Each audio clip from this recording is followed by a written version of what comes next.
The following program is brought to you by Jack Miller. It's Down to Business with Jack Miller. Forget what they teach you in school. This is real life, not Wall Street, but Main Street. A real show on what's really involved with starting and running a business with all the ups and downs.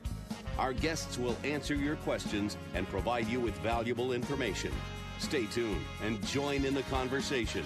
When the earth was created, Hello, everyone. This is Jack Miller. So pleased to be with you again on this Thursday at 3 o'clock. It's great to, as I said, it's great to be with you. I'm here with our number one man, our main man, Todd Cohen. How you doing, Todd? I'm good. How you doing, Jack? Very good. And we have Ingrid, our beautiful, lovely switchboard operator, telephone operator, producer. She's dressed in blue today with her stunning olive skin and black hair. I don't mean to make her blush, but she looks very nice. I'm excited. We have a super good show today, Todd. We always have good shows, but today we have a guy by the name of Kevin Johnson who is like the Ballers. Did you ever watch Ballers, the show on HBO? I have seen it. He, I think, is like that guy. He has a great career, fascinating career, very inspirational guy. We're going to bring him on in a few minutes. And So we're talking sports. Two guys talking sports today, huh? Well, three guys. I'm one of the guys, even though I'm like half a guy. That's what I meant. Two guys talking sports and then you. I mean, yeah, that's right. I'm a half a guy.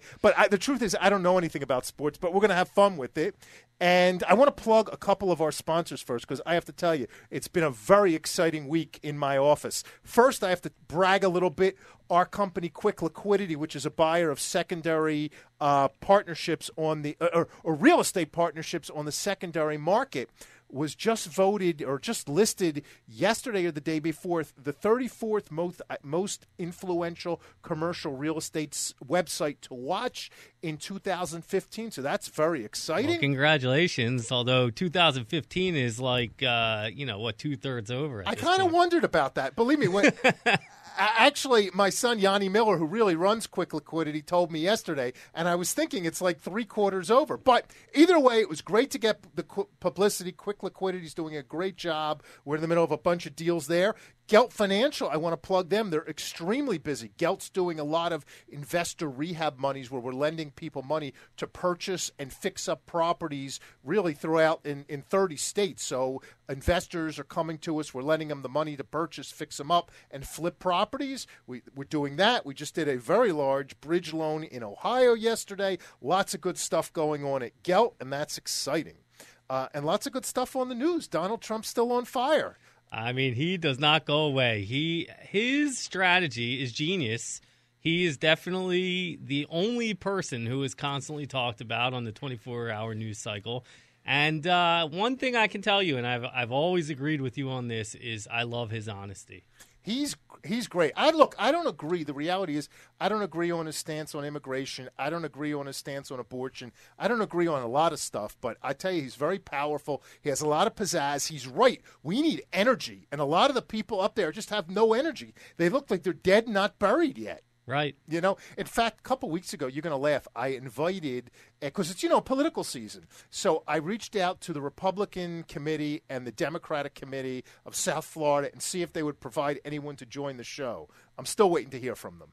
Don't you think it'll be interesting if he does, in fact, get elected, though, how he will immediately shine a light on everything that is wrong in our governmental system and have no problem doing it and butting heads with the entire establishment that's been built over 250 years and saying, the way that you guys draw up these budgets is completely insane. Why do you do it this way? And we're changing it, by the way. I think he's doing so good because my view is a lot of people just can't take it anymore. Whether they agree with them on immigration or these other issues, I don't think is so relevant. But I think they're so fed up with the government and the government's ineptness. I think they like that attitude, like you say, shake them up. Shake them up. Shake them up. Right. Shake them. We're not here to do more of the same. I mean, the world is such a mess that it's refreshing. I agree with you. I do not agree with a lot of what comes out of Donald Trump's mouth. But I do respect and like and appreciate his honesty. And get the job done. That's right. Get the job done. Americans are concerned they don't have jobs. Their health care stinks. We're beaten down. And you know what? I think a reflection of that is what happened yesterday. That crazy guy in, I don't know what state, Virginia, who shot the reporters. I think a lot of the country is coming unglued and unhinged. We're just beaten up as a society. And I know the people I speak to, which are business people all the time, they're all stressed out. It seems everyone I know is stressed out over something. Right. And it's a bad situation. So I think, again, I'm very excited about the election. It's getting more and more serious. Sure. And I wonder what's going to happen on the Democratic side. I have no idea, but it's not as exciting, I'll tell you that much. My view is I don't think Biden's going to run, and I think someone's going to come in because I don't think Hillary's going to do it. Right. You might be right. They seem to be preparing him, and so maybe they know something about Hillary that we don't yet. And by the way, I'm going to extend an invitation to Hillary Clinton for the show and Joe Biden for the show. See if they'll come on, because I want to hear the inside scoop on their campaigns. Ingrid, you on that? Yeah, she's on it. She's on it. She's on it. She's on it. And Ashley Madison, I think it's a great story. Half the country, what was it, like 26 million people who signed up for that site? I mean, it's an incredible story, and it's scary. And fortunately, I will not be outed by this mess, so I have nothing to be ashamed of, but watching it happen is really, it's like a train wreck. First of all, the people on there, I don't think anyone has anything to be ashamed of. It's between the husbands and wives or whatever. It's no one's business. But what it goes to show is when we do things on the internet, we think it's in the privacy of our own home and our own computer. And the truth is nothing is private. No text, no website you go to. Everything is being tracked.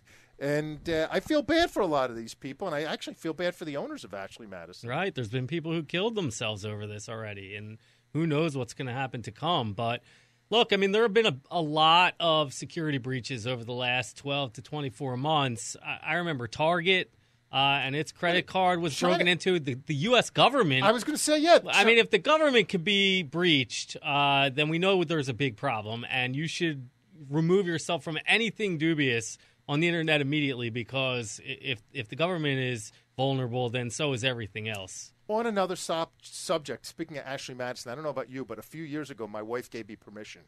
I never took her up on it, but I think she's so sick of it. Permission to do what? I don't know, anything. She said, just don't fall in love. But if I need to get it out of my system, whatever it is, she gave me permission. So you have a universal hall pass or get out of jail free I think card. So. I really think she has so little confidence in me, and she doesn't think anyone else would want to be with me in the world, that she gave me permission. But I don't know. You're a lucky man, Jack. I know. Count your blessings. I know. You know what else? I am so sick. I don't know if you deal with this, but I deal with this all the time. People give up too easily in business. I see it all the time. I see salespeople and just people who try to do things, whether it be business world or nonprofits, they just give up. And you know what I equate it like? Did you ever watch Toast? Did you ever put in toast in the toaster oven? Yeah. Okay, what happens? It starts to brown. When? Not till toward the end. Yeah. So my toaster oven, I have it down to a science, is a 3-minute toaster oven, okay? And only literally the last 5 seconds, it starts to brown.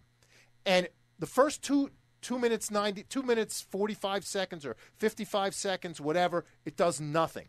Then the last 5-10 seconds, it starts. And that's how life is. And I think most people give up on things, especially salespeople, way too soon. They try something out. It doesn't work. I see them all the time. They're complaining instead of working. And I think people need to stop complaining and just start to work harder and work smarter and don't give up so easy. I think people give up too easy. In fact, I read a great quote on that. It said, "The big rewards come to those who travel the second undemanded mile," by Bruce Barton. I don't know who he is, but that's true.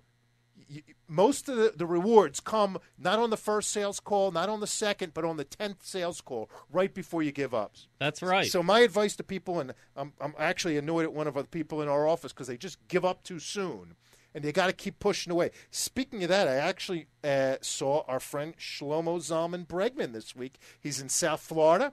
We're going to play one of his clips, and we played it before. It's called what's it called? Be the Storm. You ready for that? Let's play that and we'll talk about it after.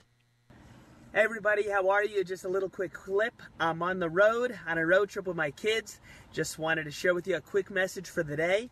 And that is, I want you to work on becoming 2 things that sound similar, but there's a key distinction. I want you to work on becoming the storm and also the calm within the storm. What do I mean? It's a deep concept, got some cute kids, but it's a deep concept to go with the video. But trust me, I want you to internalize this one. I want you to learn how to become the storm and the calm within the storm. What do I mean? If you want to become successful, you want to accomplish your goals, what you need to learn to do is become the storm, a storm of activity, a tempest of action, activity, motion, calls, emails, hustle, work ethic, go. You need to basically be a storm. When people come around you and you're doing your work and you're doing what you're supposed to do, I want to see a storm of activity around you. A storm. That's what you need to be. So when we see you doing your thing, we should see a storm of activity. But I also want you to be not just a storm, but also the calm within the storm. What do I mean by this? The calm within the storm? You might look very busy, a lot of activity, a lot of tumult, a lot of hustle, a lot of come, a lot of go, a lot of selling, a lot of buying, a lot of action. Whatever your thing is, you might look very busy. When you're doing that, might be a storm of activity, but you have to be this calm also, same time within the storm. Inside, you have to know what you're doing. Your actions have to be deliberate. You have to have a game plan, a focus, a strategy by which you're maximizing your resources to accomplish and being further into your goals. At the same time, key distinction, you have to be the storm. You also want to be the calm within the storm to make sure that you're not just flailing about pointlessly, but your actions are laser-like and focused in furtherance of your goals. Anyway, that's your message for today. I wish you a lot of success on your path to greatness, and we will see you the next time. Boys, say bye. I don't know about everyone listening, but I think this is so true. People need to hustle. People are complaining. People need to make it happen. They can't depend on other people, whether it be, for the government or their own livelihood. People need to create their own action and make things happen. So no matter reality, if you're in sales or you're in any business, really, you need to make pretend. And it probably is true, by the way, but you at least need to make pretend that as soon as you leave your sales call, someone else is coming in. Your competition is coming in. Right they are. Right on your heels. There's 20 guys after you who That's want right. the deal. They want everything. But again, back to Bregman. I met him this week. He's a super nice guy. Up until now, I've only spoken to him on the phone and Skype, but he was just as pleasant to meet in person, and I didn't want to end him. Anyway, with that, let's bring in Kevin Johnson. Kevin, you there? I'm there. How you doing, Jack? Hey, Kevin, thank you for taking your time out of your busy day. I know you're a superstar, a rock star. Todd and I and all of South Florida and America are glad you're here. So I appreciate it, Kevin. Thank you for having me on the show today. My pleasure. Kevin, why don't you start? We have to take a commercial break in 2-3 minutes, but why don't you start by giving us some of your background? Then when we come back from the break, we'll get into some of the good questions. Okay.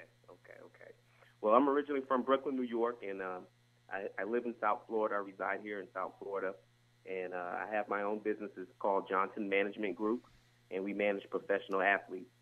And our mission is to personalize for you. So we work with a lot of athletes from the NBA to the NFL to track Olympians, different sports genres, and our job is to put together a portfolio for our clients so that they can be able to succeed not only through their playing career, but their post-career while they're finished playing their particular sport. And how did you get involved with this? It's kind of a, I assume you don't go to college. It's not like being an accountant. So how did you, or a lawyer, how did you kind of find your niche within that profession? Well, I found my niche with this at I'd say about 8 to 10 years ago. I started my own management company at that time, and it started from doing a lot of community engagement activities with a lot of NBA players.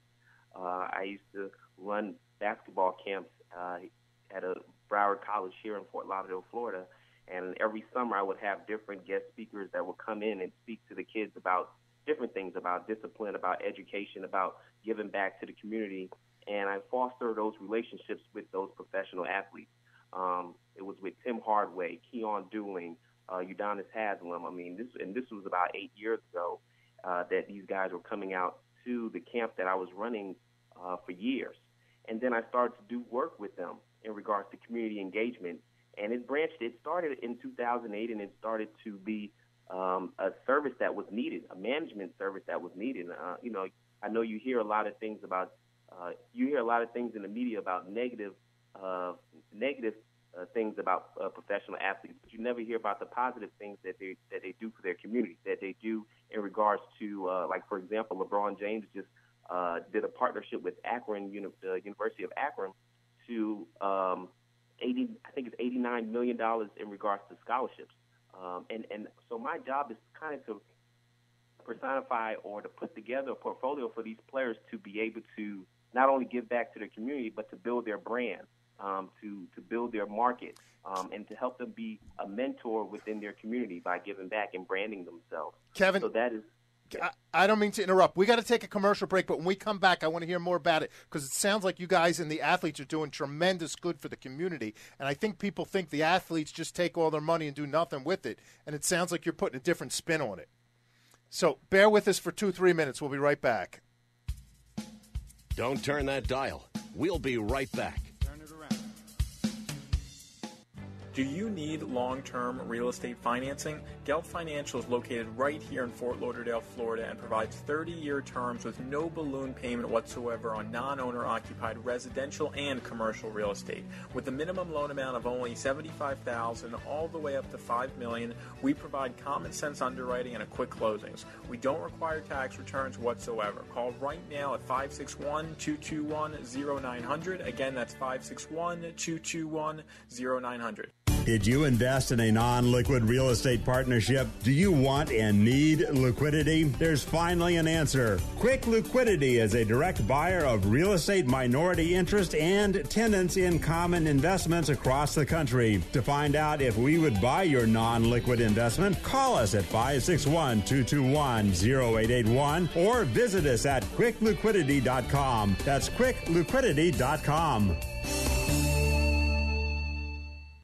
If you're buying, selling, or investing in real estate, call attorney Dan Kaskow, 561-237-6822. Mr. Kaskow is board certified by the Florida Bar as an expert in real estate law. He's been practicing law for more than 20 years and is a partner in the law firm of Sachs Kaplan with offices in Boca Raton and Tallahassee. Dan Kaskow handles real estate, corporate, condominium, and homeowner association matters throughout Florida. From residential purchases and sales, bulk buying and selling of condominium units, to purchases and sales of commercial properties. Contact attorney Dan Kaskow at 561-237-6822 for your real estate, corporate, and community association legal needs. Attorney Dan Kaskow, 561-237-6822. Not attorney spokesperson for attorney Dan Kaskow.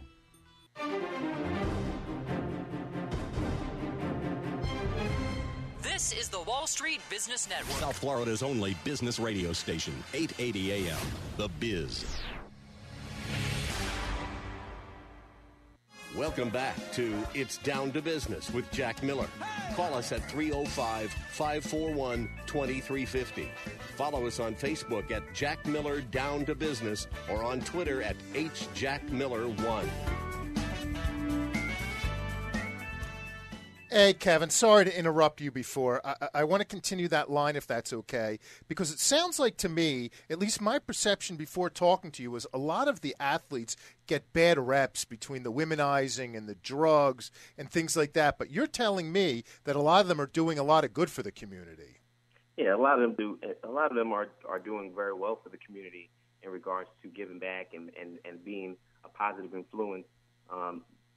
Despite what you see on the TV all the time about substance abuse and fighting and these different type of things, there are a lot of positives that a lot of people do not hear that is not on TV.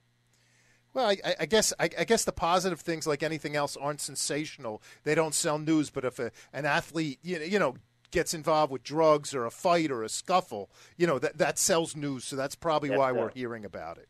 Correct.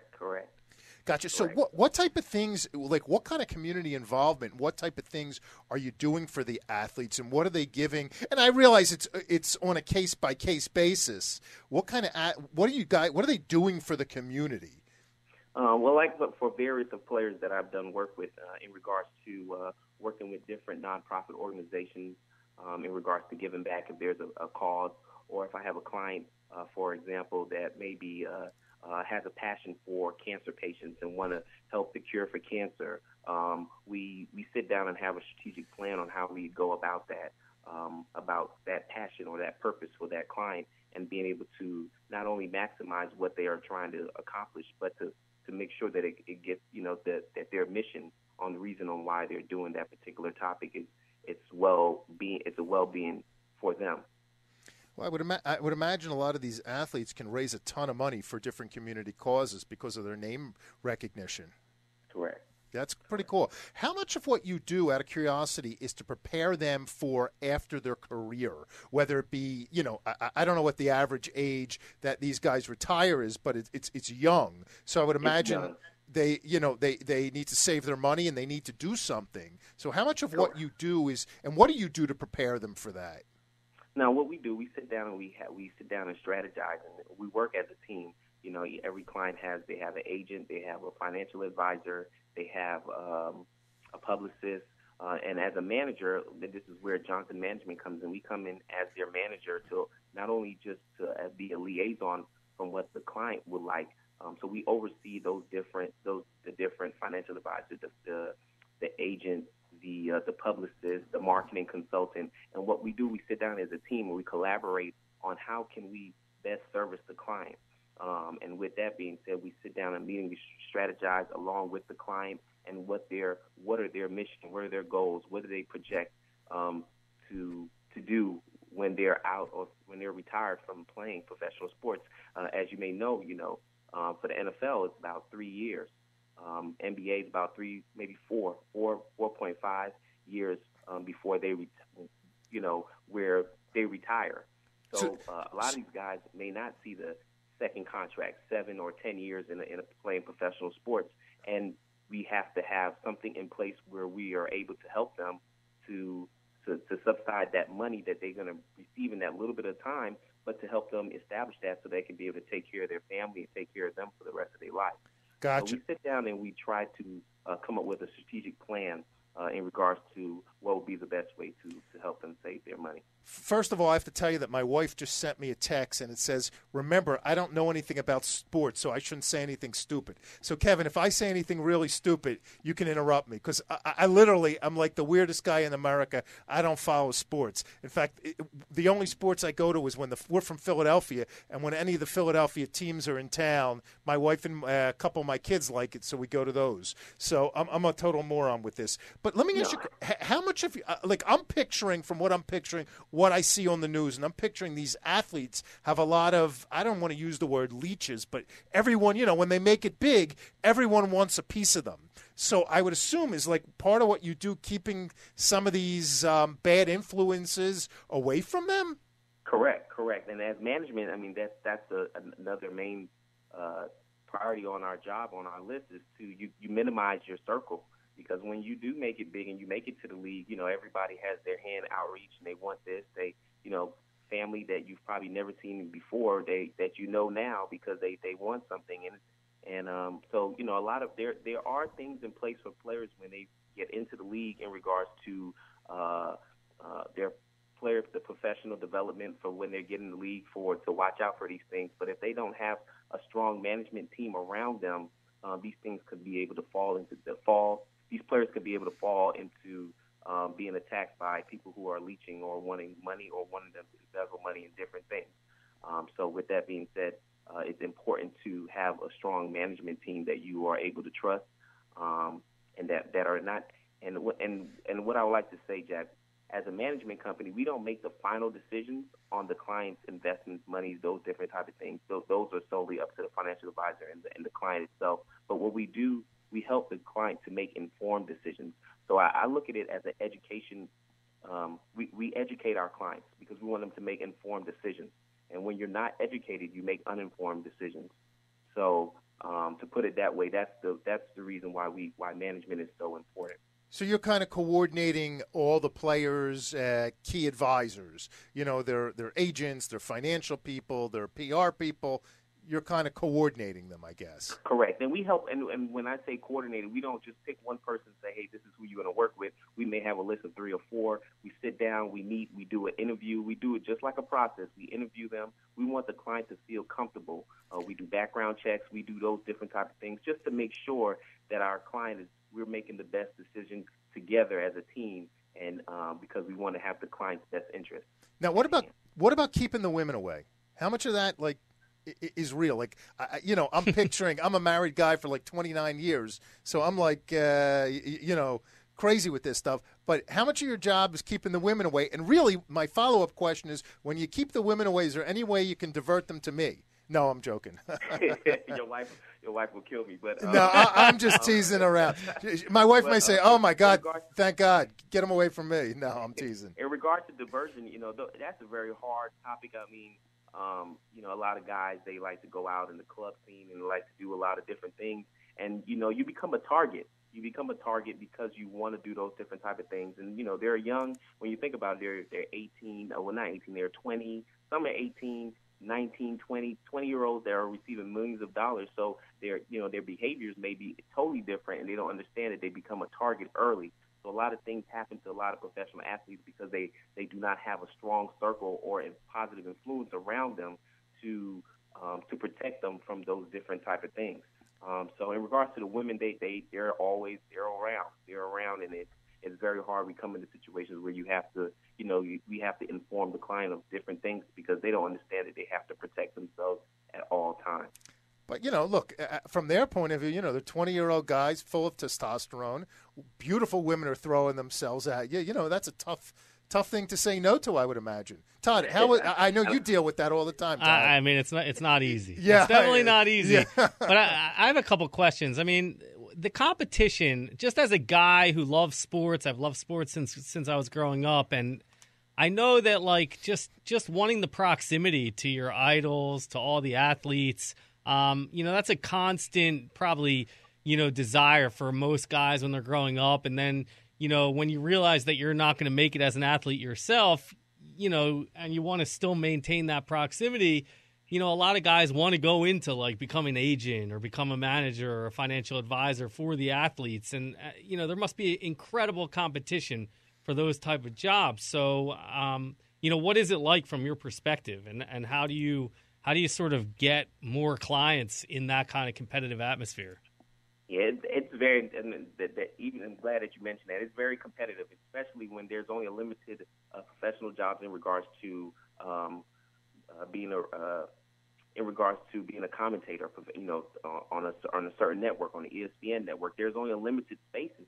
So, in regards to management, our jobs are to sit down and see strategically what would our clients like to do prior to them leaving, their professional sport. And we take down about 3 to 5 different areas. And what we start to do is every summer we start to put them, even if it's opportunity for them to do like an internship or be able to sit down and watch someone who's a specialist in that particular field. It may be in a financial field. It may be, they may want to be something in regards to working with player development at the collegiate level, or doing it at the or doing it for a professional team level. But what we do, we try to sit down and write down those different things that are of interest to them, so that we can be able to start doing those things and not waiting. A lot of professional athletes, they wait.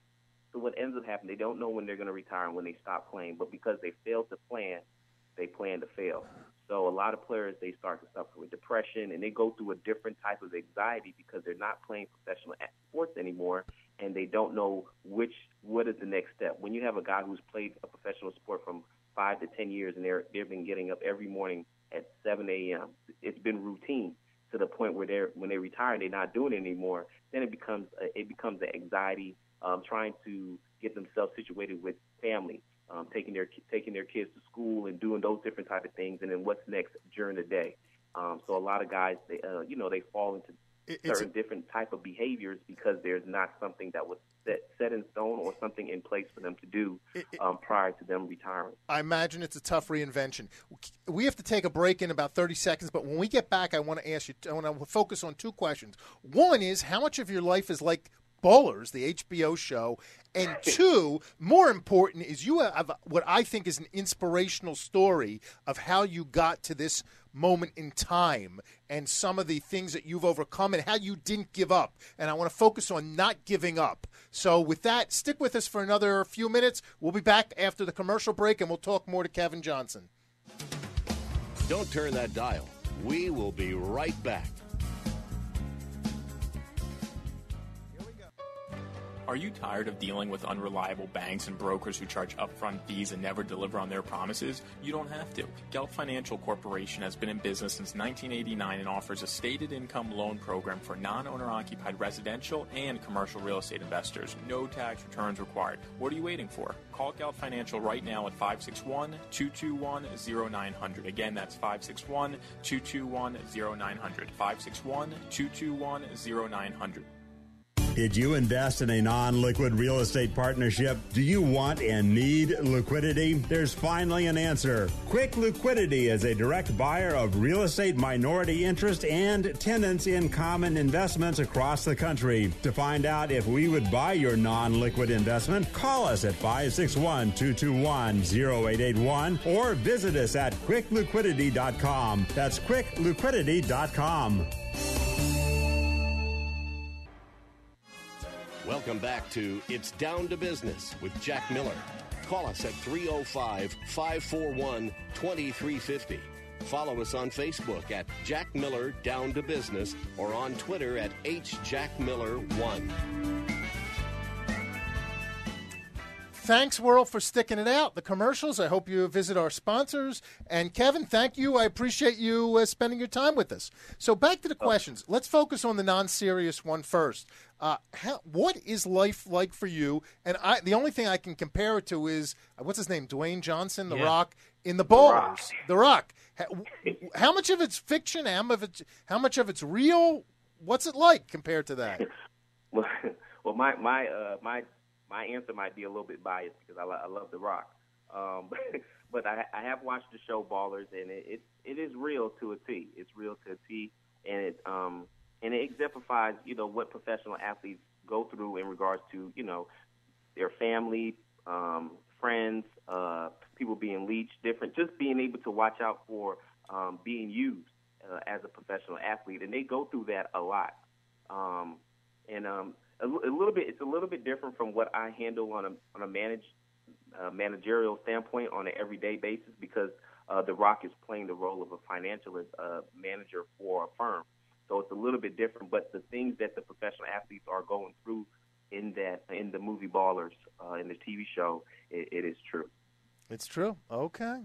Sounds like an exciting life. So more important, I spoke to you, I don't remember, the other day, and you have an inspirational story about not giving up and having a goal and sticking to your goal and overcoming obstacles. So maybe if you could share with our audience, because I think really this is the story, because people can relate to this, and I believe everyone has obstacles in their life, and the trick is overcoming the obstacles. We all get knocked down. It's how we get up. So maybe you can walk us through your journey to how you got here, what obstacles you've had, and how you had the inner strength and fortitude to overcome those obstacles and turn it into a positive. Yeah. Well, during my whole lifespan, I think we've all gone through obstacles in our lives, and I've went through quite a many which has gotten me to the point where I'm at today.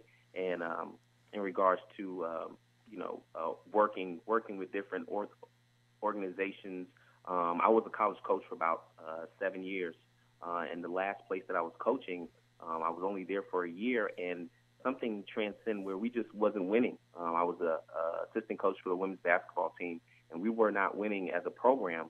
And I got dressed up, came to work with my shirt and tie, and next thing you know, I was fired, and it was a tough pill to swallow in regards to that because you feel like you're giving your best, right? And you're doing everything that you need to get done, and sometimes situation happens where it's out of your control, and sometimes we think we're in control of everything, and I had the opportunity to either sit down and defeat myself by saying, I'm never going to do this again, or I'm never going to coach again, or this is maybe not the right profession for me. Or I had the opportunity to say, you know what, this a stepping stone. You know, when something like this happens in my life, I'm stepping, one door closes for me to step into another door. And I think a quote that I've heard before, it's called, the name of it is just fall asleep with a dream, wake up with a purpose. I think so many times and I'm going to repeat it again, I think so many times when we were a child, we always had a dream. Like, this is what I would like to be in life. This is what I would like to do. And as we get older, we stop dreaming.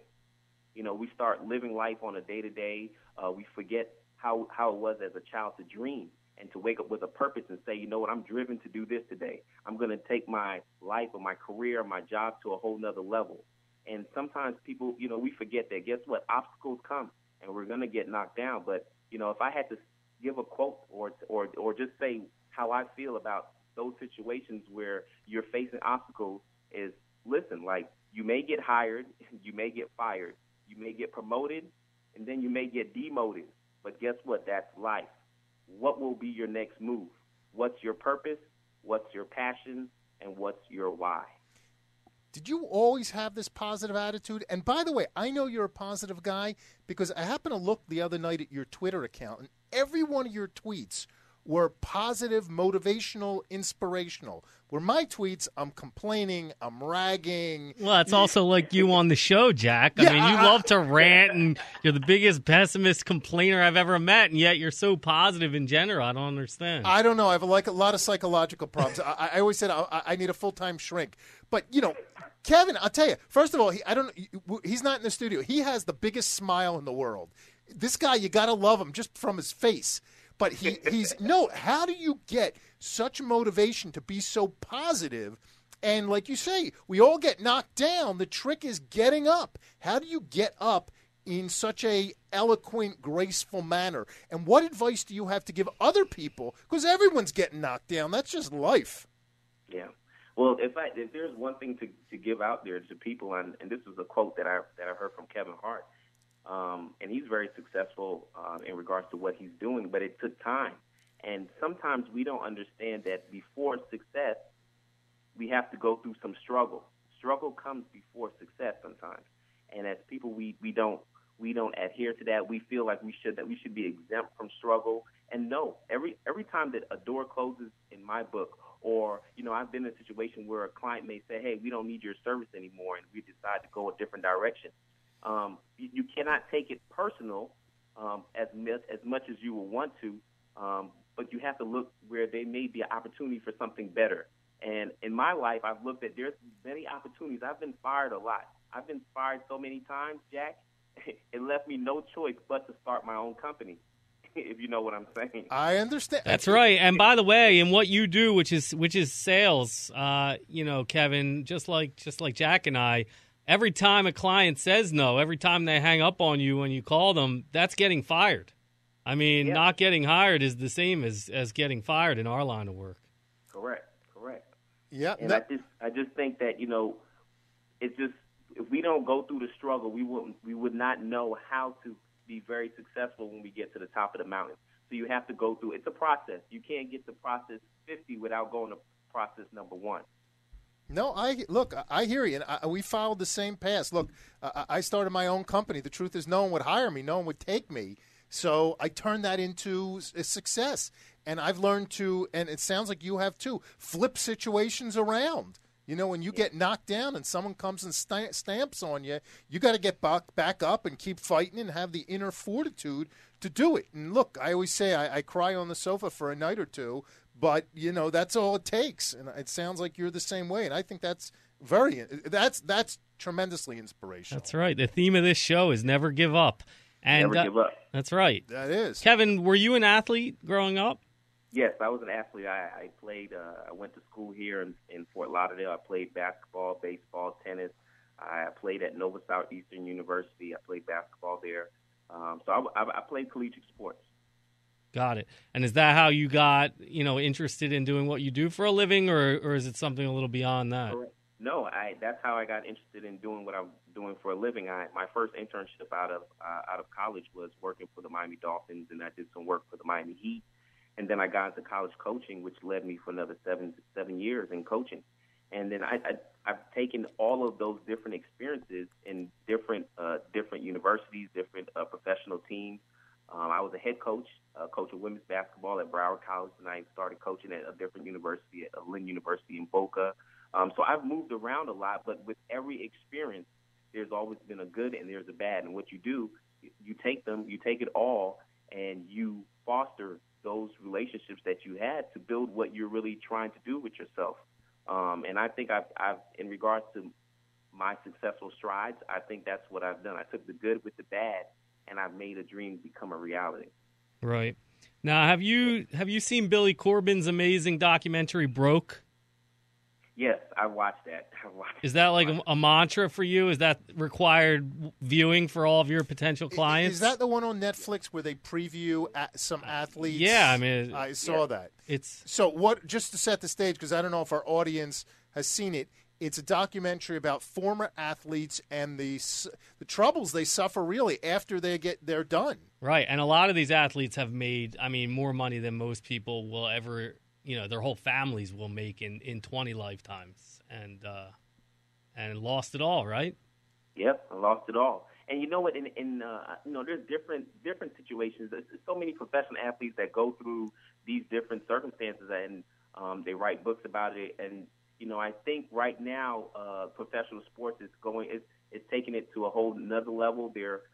Each sport they're looking into how can they be able to help the professional athletes after they're finished with their professional career, and where they can be able to have a system where it helps them to deal with not being in the professional limelight or being a professional athlete anymore. And I think there's going to be some positive influences in regards to putting that together. So just stay tuned. There will be some things in regards to helping these professional athletes transition from being a professional athlete career to stepping into being a CEO or owner or a businessman or woman. Now, what are your thoughts? This is a big, a big issue, I guess, in the public right now. But what are your thoughts on college athletes being paid?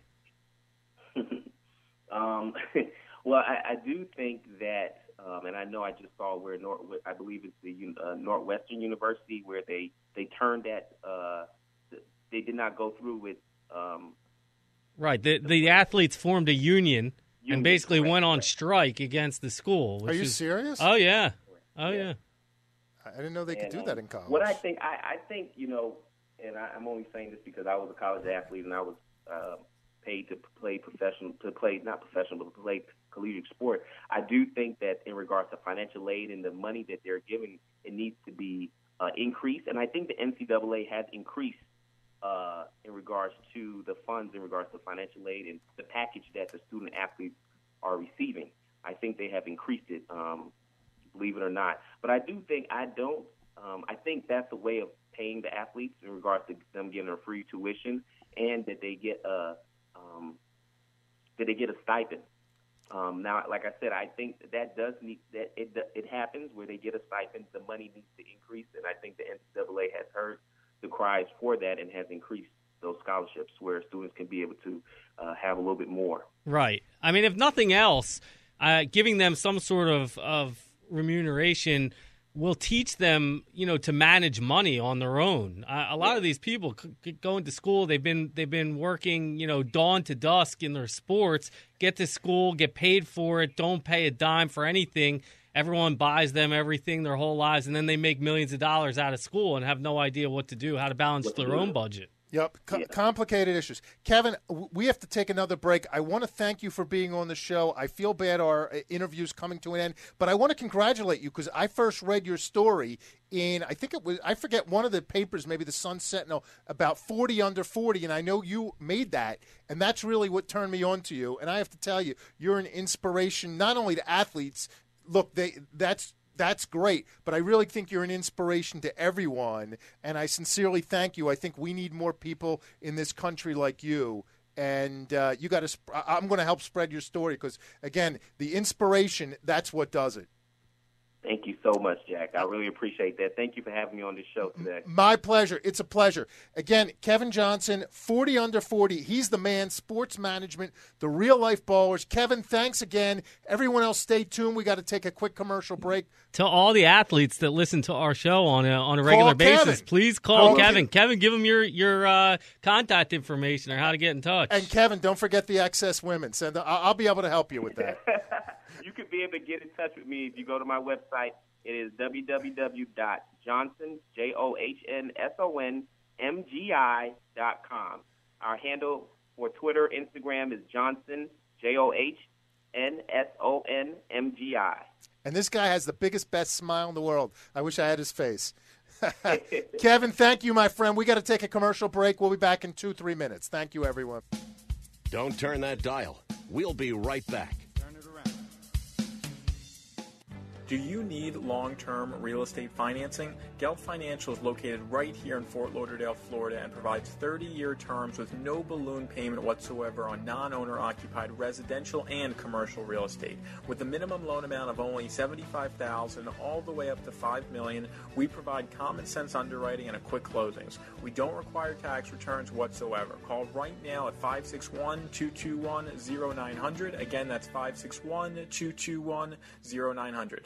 Did you invest in a non-liquid real estate partnership? Do you want and need liquidity? There's finally an answer. Quick Liquidity is a direct buyer of real estate minority interest and tenants in common investments across the country. To find out if we would buy your non-liquid investment, call us at 561-221-0881 or visit us at quickliquidity.com. That's quickliquidity.com. Welcome back to It's Down to Business with Jack Miller.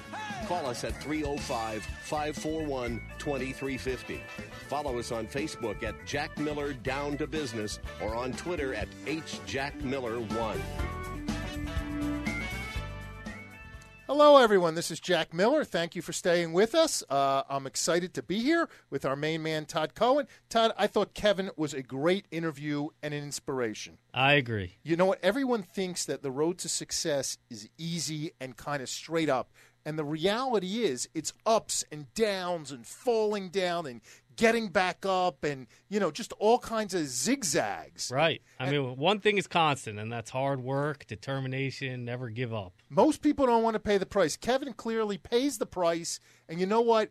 Again, I think we can all learn by that. That's right. I really do. Speaking of zigzags, the stock market has been absolutely crazy this week. I mean, the roller coaster, it's still going. Today it was up 300, then it was down pretty much to break even, and it's up 300 again. Last week it was down like over 1,000 points in one day. And, it's been a crazy little ride, which, it's good to sort of have a segue into our stable returns of commercial real estate that we like to talk about in the commercial corner. So yeah, well, I think it's like anything else with the stock market and real estate. If you're in for the long haul, you're okay. But you need to be in for the long haul, and that's the same with commercial real estate. That's right. And you should diversify your portfolio anyway. If you're in real estate, as a profession, to diversify with all the assets that you buy. And if you're just an investor, use real estate as one tool to invest, but there are many. I've come to be so anti-leverage, which I don't know if is the right thing, because the more leverage you have, the truth is the more money you make. But I've been beaten up and maybe a little too old and beaten up, so I've become anti-leverage. Right. Which isn't the best thing. But I was reading, I think it was in yesterday's Wall Street Journal. In fact, you guys sold the building on Flagler. There's a whole article on the real estate section about Flagler, the next Miami hotspot. And by the way, the people listening don't know our office is on, not our office. The radio station is on Flagler, and I believe this building is slated for redevelopment. Well, when we're here working, this is our office, Jack. It's okay to refer to it as such. But yeah, Moishe Mana picked up another piece downtown Miami from us. For those that don't know, he's a huge Israeli investor. He's been buying parcel after parcel all over Miami, downtown area, along Brickell, and certainly in the interior. And we just sold him a parcel on Flagler recently. And I don't know what he's going to do. I assume he's going to do some huge developments because that's what he's assembling right now. And it's sort of a wait and see, maybe in the next cycle, or maybe he's going to start now. Who knows? It seems the whole Miami is either redevelopment or extremely low cap rate. Everyone is betting on the upside. Well, we talked about it a little bit last week or maybe 2 weeks ago.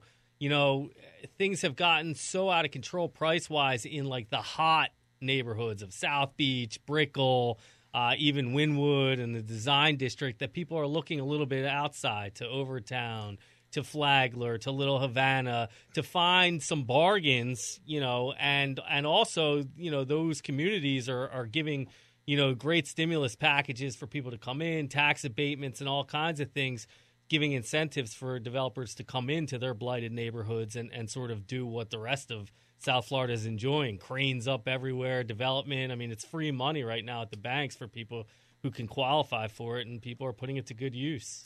Look, a lot of people are doing it. I don't personally. It's not my style. I like to buy below market. You know, I'm a value kind of guy. And again, it's maybe because I went through a hard time in real estate like a lot of people do, but I just don't have the guts, to be honest with you, to bet on constant appreciation, because what happens if the music stops? Right. And I guess these guys have so much money that maybe it doesn't matter. I don't know. I don't know either, but if you look at a side-by-side comparison of costs per square foot, you know, of things trading, even in the primest of areas of Miami, compare it to New York, compare it to even Chicago, certainly San Francisco.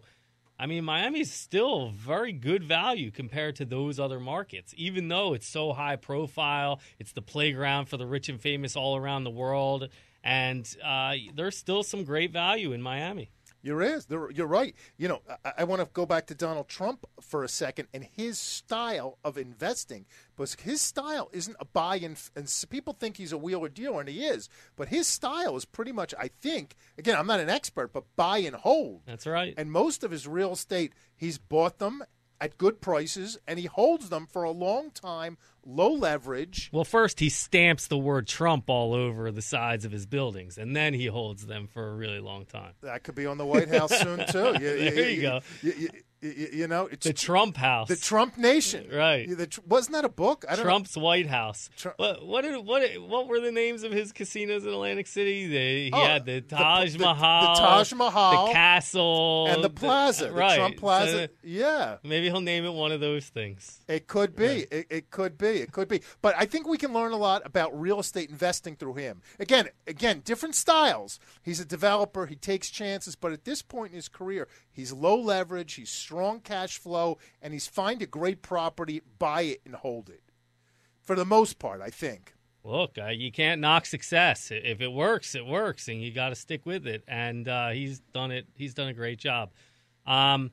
You know, we have a lot of deals right now. We have a great little small bay flex deal that we're offering up in northern Miami, right on 95. Very well leased, throwing off great cash flows. I love those deals because you can always rent them out. Todd, you know what? I don't know how these shows fly by. It's like life. We only have a minute left. Could you give out your contact information? Yeah, Todd Cohen. I'm with Marcus and Millichap. I'm a full-service real estate advisor and broker. I'll help you with all of your commercial real estate needs. If you're looking to buy, if you're looking to sell, if you're looking to exchange, if you're looking to refinance commercial real estate, I'm your guy.